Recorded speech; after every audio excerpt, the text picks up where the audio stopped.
बहुत समय पहले की बात है। एक छोटा सा गांव था, भानगढ़। यह गांव पहाड़ियों के बीच बसा हुआ था और बहुत सुंदर था, लेकिन लोग इसे भूतिया गांव कहते थे। कहते हैं, रात होते ही वहां अजीब अजीब आवाजें आती थीं और कोई भी सूरज डूबने के बाद गांव में नहीं रुकता था। गांव में एक बुजुर्ग चौकीदार रहता था, रामू काका। वह अकेला था और गांव के बाहर बने एक पुराने छोटे घर में रहता था। रामू काका दिन में खेतों की देखभाल करता और रात में गांव की रखवाली करता। लोगों को आश्चर्य होता था कि रामू काका को कभी डर क्यों नहीं लगता। एक दिन गांव में कुछ नए लोग आए।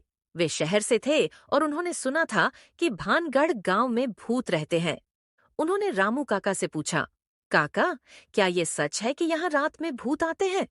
रामू काका मुस्कुराए और बोले, अगर डर लगे तो डर ही दिखेगा, लेकिन अगर दिल साफ हो तो कोई भूत भी कुछ नहीं बिगाड़ सकता। नए लोग हैरान हुए, लेकिन उन्होंने बात को हंसी में टाल दिया। एक रात की बात है। चांदनी रात थी और रामू काका अपनी लाठी लेकर गांव के चारों ओर घूम रहे थे। तभी उन्हें गांव के पुराने कुएं के पास कुछ हलचल सी लगी। वे धीरे धीरे वहां पहुंचे और देखा कि एक परछाई कुएं के पास झुकी हुई थी। रामू काका ने आवाज लगाई, कौन है वहां? कोई जवाब नहीं आया। परछाई धीरे धीरे गायब हो गई। रामू काका समझ गए कि कुछ तो गड़बड़ है।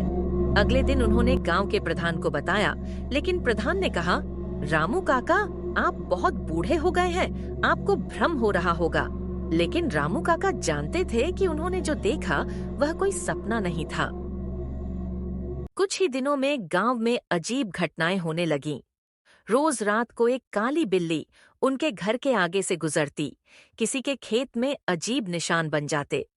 गांव के लोग डरने लगे। उन्होंने तय किया कि अब सूरज ढलने से पहले ही सब अपने घरों में बंद हो जाया करेंगे। पर रामू काका नहीं डरे। उन्होंने अपने छोटे से झोपड़े के पास एक दिया जलाया और हर रात पहरा देते रहे। एक रात उन्होंने दो बच्चों को गांव के मंदिर के पास रोते हुए पाया। वे डर के मारे कांप रहे थे। बच्चों, यहाँ क्या कर रहे हो? रामू काका ने पूछा।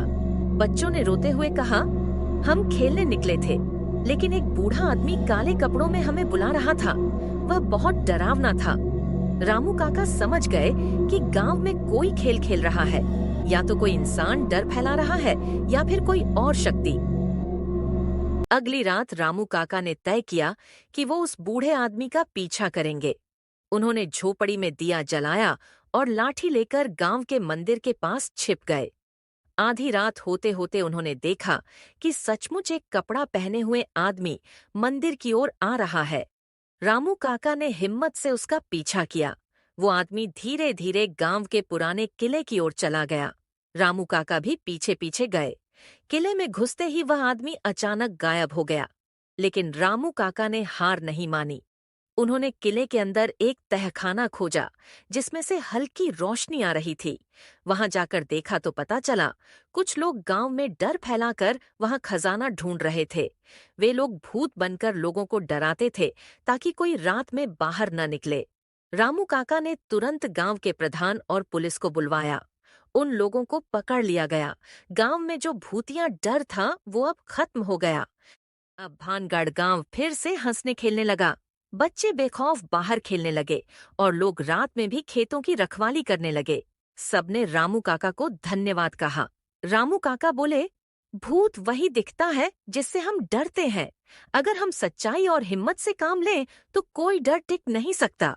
और तभी से भानगढ़ गांव का नाम साहसी गांव पड़ गया। दोस्तों, इस कहानी से यह सीख मिलती है कि डर सिर्फ मन में होता है।